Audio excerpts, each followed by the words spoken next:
program is a live presentation on NCTV Channel 11.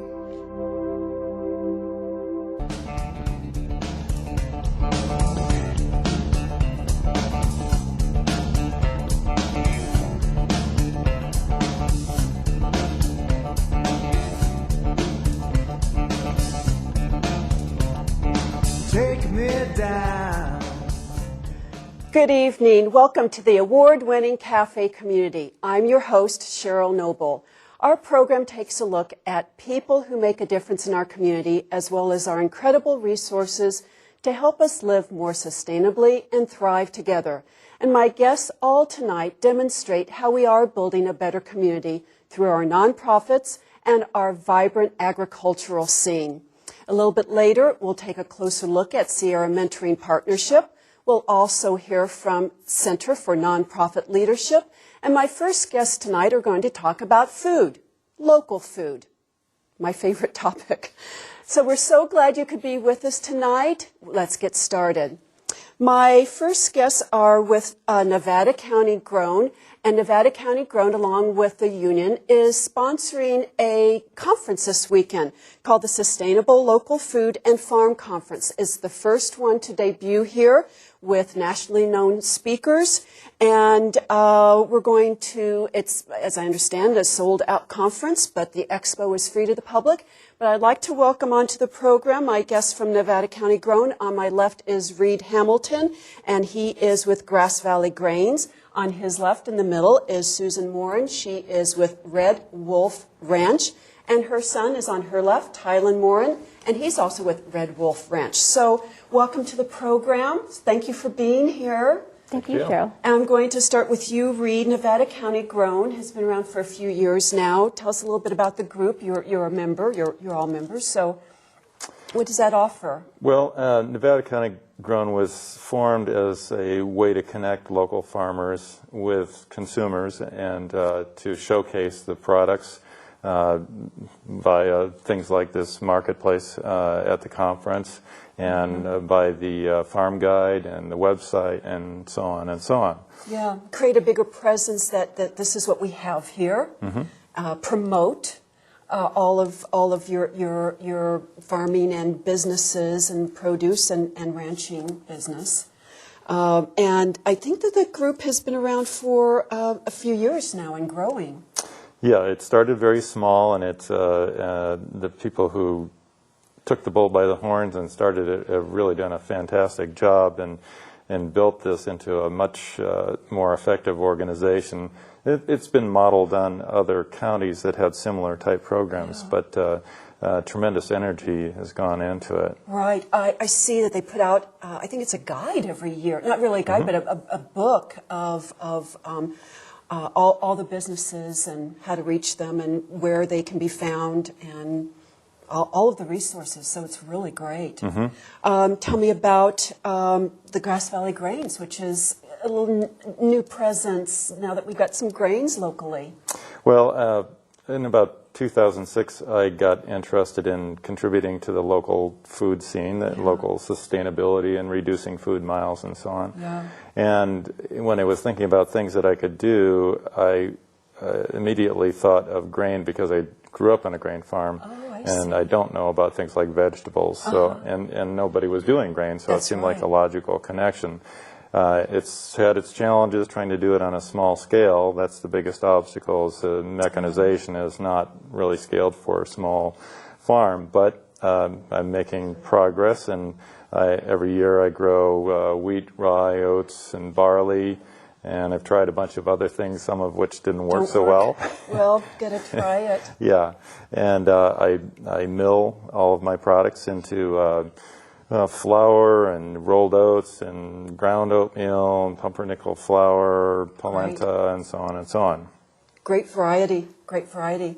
Well, Susan, with local foods and ranching so important, tell us why this benefits our community and why it's important and why the conference can help us. And Oh, I think, Cheryl, it's huge because one of the things that as ranchers and farmers that we deal with is distribution.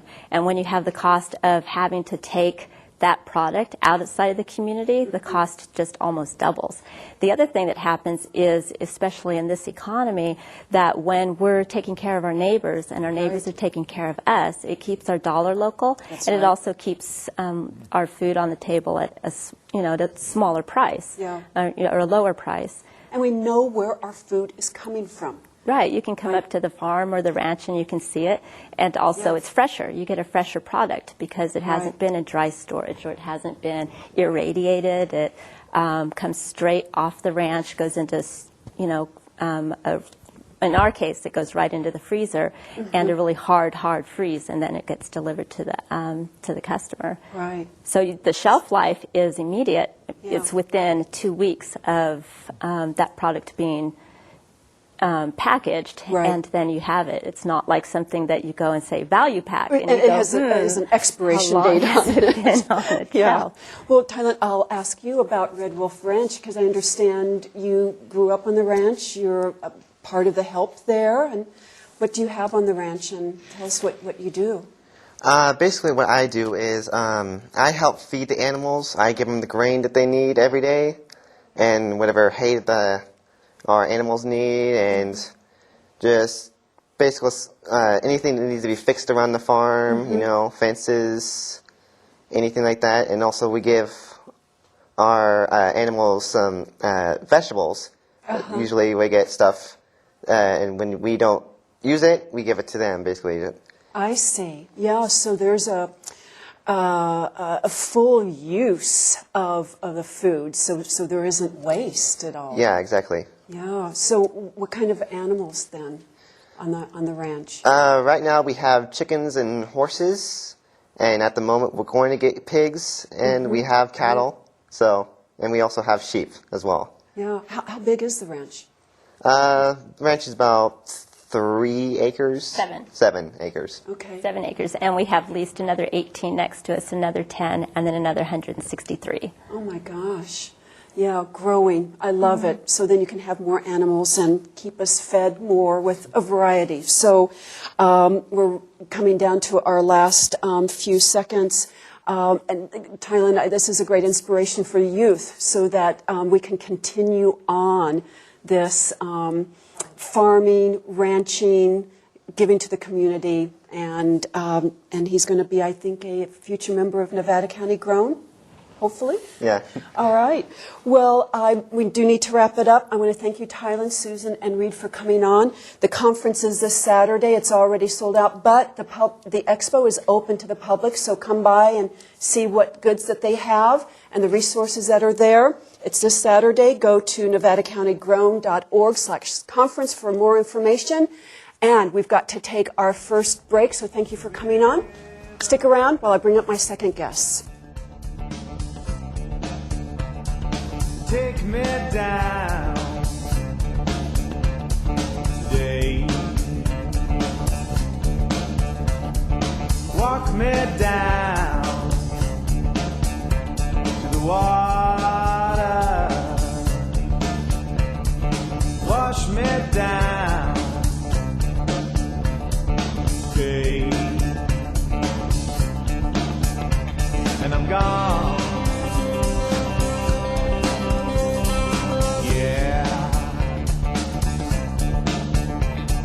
Gone. Yes, I'm gone.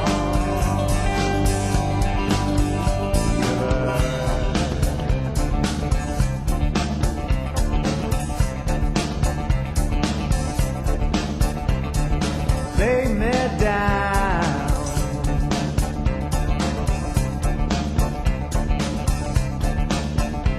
by the river.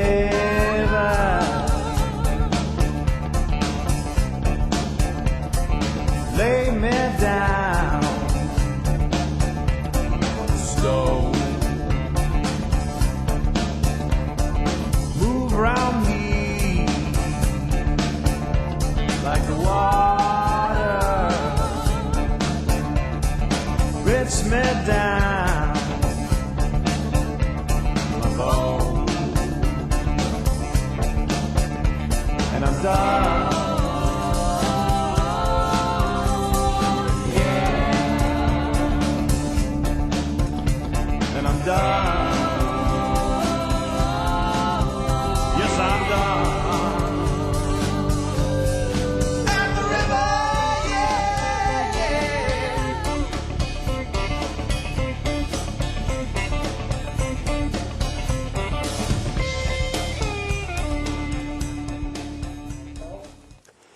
Welcome back to Cafe Community. My second guest tonight, first time on the program. I'm so delighted that they can be with us tonight. They are from the Center for Nonprofit Leadership.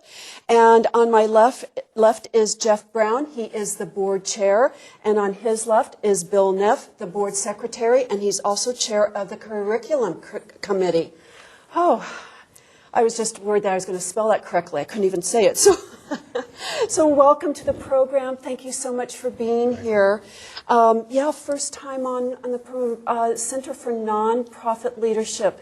Tell us what your organization is about, Jeff. Well, I think we're the best kept secret in Nevada County. Yes, there you go. Yeah, our mission is really to strengthen nonprofit organizations in order to advance the quality of community life in our county. We've been around actually since 2003, when a group of 14 executive directors of nonprofit agencies came together to create an informal collaboration to really try to provide some high-quality, low-cost training to board members and staff members. Yeah, some continuing education, and I read that Nevada County had one of the highest number of nonprofits per capita than in the country. So. And it doesn't surprise me. So to have a leadership, a go-to place for them, a resource to enhance their skills and help us build a better community. Advocacy is an important piece of what we do. I mean, I think there's been a myth that's been prevailing a number of years that we have too many nonprofits. Yeah. But when you take a look at all the nonprofits, about 680, and you actually look at those that have a budget over $25,000, it leaves slightly over 150 nonprofits. But when you look at those 150 nonprofits, if they were one agency, they'd be the third largest agency in the county, behind the hospital and county government.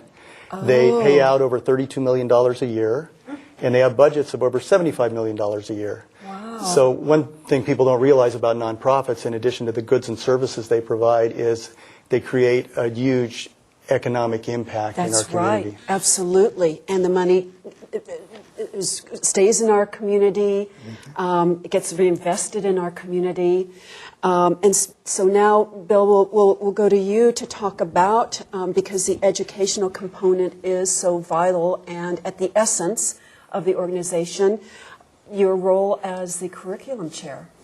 Well, basically, we fashion our programming about a year in advance, and the whole notion, very much like if you were putting together courses for a community college program, is to identify your participant base, the organizations, be they the executive director of the organization, the board members of the organization, the chair of the board, and the whole purpose then of developing these workshops, these courses, is to basically deliver these services and the information about how to enhance your capacity in your organization.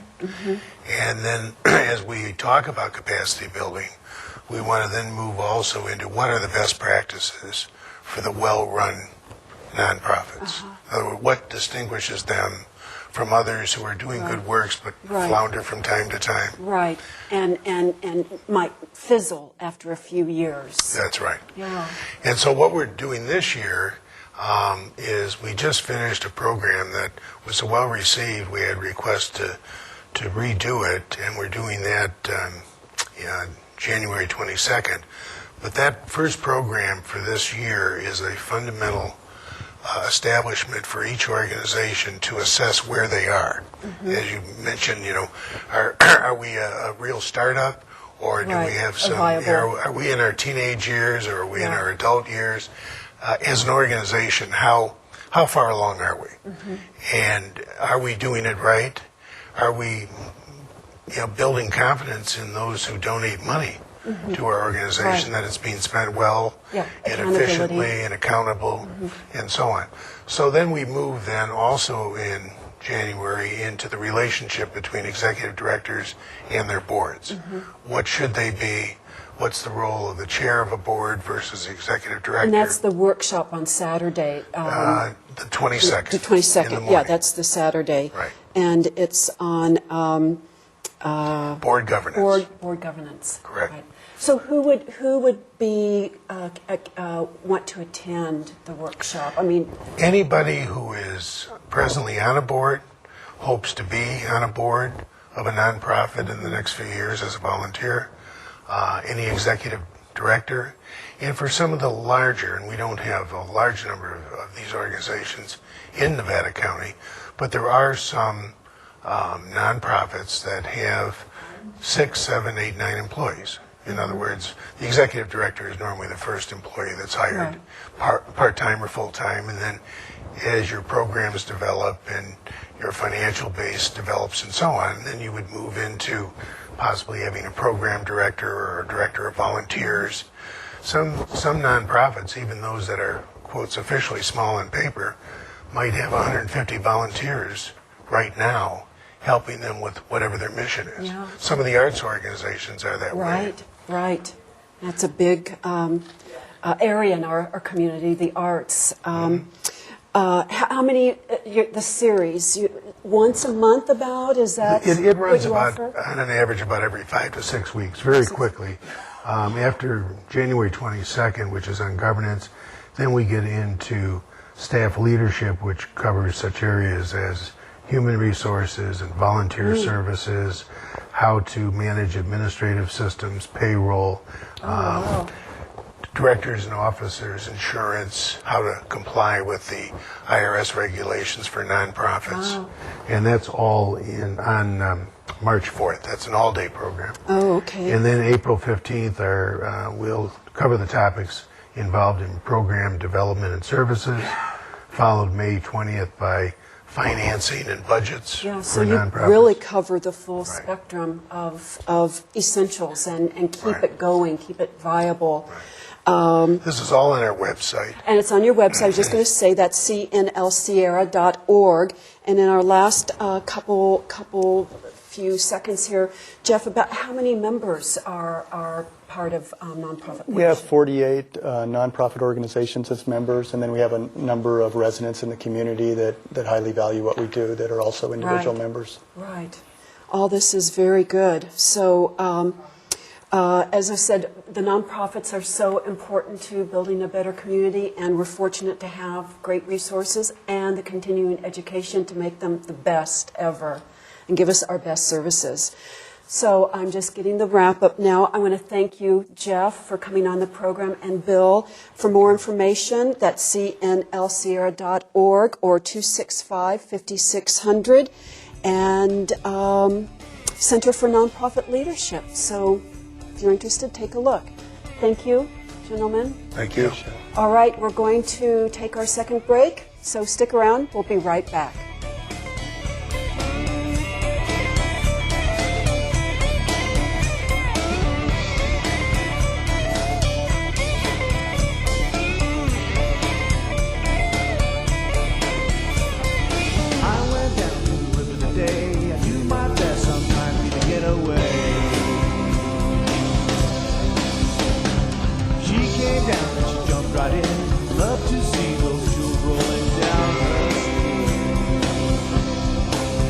Down her skin.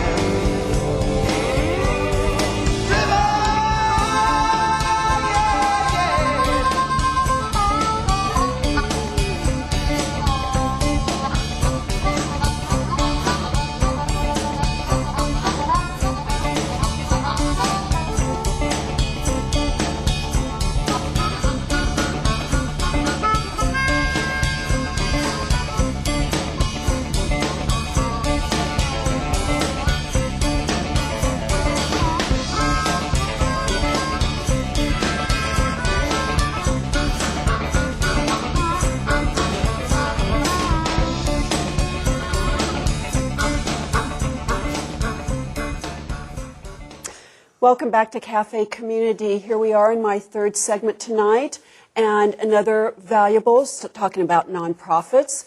I'd like to welcome to the program the Executive Director of the Sierra Mentoring Partnership, a return to the program. Welcome to Christine Kelly.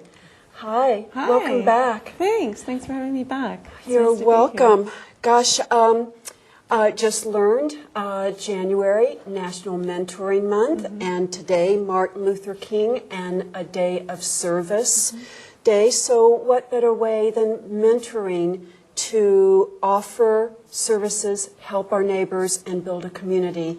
And Sierra Mentoring Partnership, you offer that bridge for so many people. Well, that's what our mission statement is building bridges between a caring community and children in need through the development of safe and effective mentoring programs. And I think that it's pretty poignant that all these things, as you say, fall on this one day. Right. I was actually this morning went to the Miners Foundry to listen to the Bethel AME choir sing this morning gospel, and touching. Really, yeah, and thought a lot about Martin Luther King and that this is a day of service. So it is really it's a good time to reflect upon that. Right, and I just read one of the things that one of his famous statements is, what are we doing for each other? And mentoring, I think, is so essential to reach out. Yeah. And I wanted to ask, you're kind of an umbrella agency. So how does that work? Is it for other agencies as well as trying to match mentors with people? Well, we do a little bit of both. We, on a direct service level, we provide a referral service. So if anybody has a child that they'd like to recommend, whether that's just somebody from the community or perhaps Child Protective Services is looking for a mentoring program, they can contact us, and we have a way to facilitate making a referral to the right agency. So we do that, but really we're also more of a behind the scenes, more like similar to Center for Nonprofit Leadership. We provide research, training for both mentors and staff. I work a lot with programs on their fund development plans, developing their board, helping them develop their boards and building their capacity so that they can be strong agencies. The way that I like to think about it is that they're very focused on providing the service out into the community, and they need somebody sort of that's there kind of watching their back a little bit. So that's really kind of what we do at the Mentoring Partnership. So you can match up a specific need with a young person with the proper agency then, what their needs are. Right. And what about someone who's looking to mentor? We would love gladly take them. Gladly take people who are interested in mentoring. And I think that there are many different ways that people can contribute. I think that there's a fear in the beginning of I don't have enough time in my life, or gosh, I'm not really quite good at that, or I'm not kind of cool enough, or Yeah. what kind of skills do I need? And really what you need to do is just really care. I mean, I think that that's the thing that most young people are looking for caring adults in their lives, and that's what we're lacking. Sometimes that's just because of a family situation. You have a single parent family, and that parent's maybe working a couple of jobs and just doesn't have that time, that one-on-one time. Right. And the other thing that mentoring does is expose kids to other things that they wouldn't necessarily be exposed to in life. So you can do that on an informal level. And teach somebody how to do some woodworking if you're interested in woodworking or working on a car. Or expand their horizons. Expanding their horizons is so important because we have a lot of youth here that never actually can get out of Nevada County. Right. Yeah. Yeah, there is a world outside of Nevada County. There is a I mean, we've world got great outside of food Nevada and great resources. Why do you want to leave Nevada County? One of the programs that I saw on your website was a peer-to-peer mentoring. So it's not just adults with the kids, but I really liked that buddy system almost. It's called the PAL program, and right now it is run through Big Brothers Big Sisters. It's a wonderful program that pairs high school seniors with kids in grade school and all the way through middle school. And it's such a great way for them to connect with older kids, and it also teaches them that they don't have to necessarily fear when they're going to be going into high school. It's not giving high school kids sort of a nicer face than the big meanie that I see. But it's a schoolyard, wonderful way for kids to feel like they can contribute as well. I think so. These older high school youth, it really touches them, and it makes a big difference in their lives. Yeah, becoming a double payoff. mentor to a young person. The confidence for the mentor, giving confidence to the peer, the pal, is really good.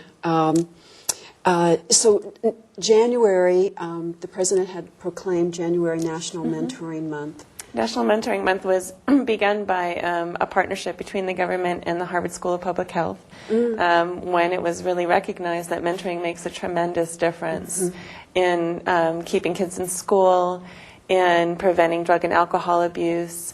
And locally here, because of the partnership, now we have some data that's coming in over the last couple of years that really shows, I mean, when you put those numbers out there, that 83% of kids report an increase of self-esteem when they're in a mentoring program, and 76% report that they're doing better academically. And that's not, academically isn't always about your GPA, it's also about, your confidence level in school, and that, hey, I can do this. And your motivation, and your to want to go to school, right. and to participate in the classes, maybe even do homework.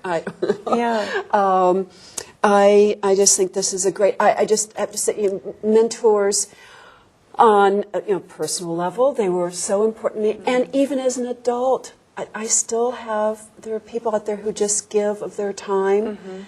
So I guess it's an adult peer-to-peer pal system, right. which it's so valuable, like you say, on any level. Just the kindness. And that's similar to what the Center for Nonprofit Leadership does. That sort of sets up mentoring relationships when we all need a little bit of guidance in our lives. We all need that sort of support. And I think that it's just so tremendous for young people when you have someone that says, I believe in you. I think that everybody can look back and remember one or two critical people in their lives who really took an interest and said, you can do it. I believe in you. Just that little gentle nudging. Which can go a long ways. So January 25th is Thank Your Mentor Day, and we'll have a little place on our website, which is www.sierramentoring.org, and you can go and thank your mentor, remember somebody who was important to you in your life. Oh, very nice. We're on our Facebook page. Okay, January 25th, Mentoring Day. So remember your mentors. Go to the website, sierramentoring.org, and you can also find them on Facebook, too. So, Christine, thank you for coming on. Yeah, it's thanks. just always inspiring. I just love that. So we've run out of time, and thank you to my guests, the Nevada County Grown and the Center for Nonprofit Leadership, and to Christine Kelly at Sierra Mentoring Partnership. And the conference is Saturday, and the workshop is Saturday. We've got a lot going on. So we'll see you next week. Take care. Bye. To the rain.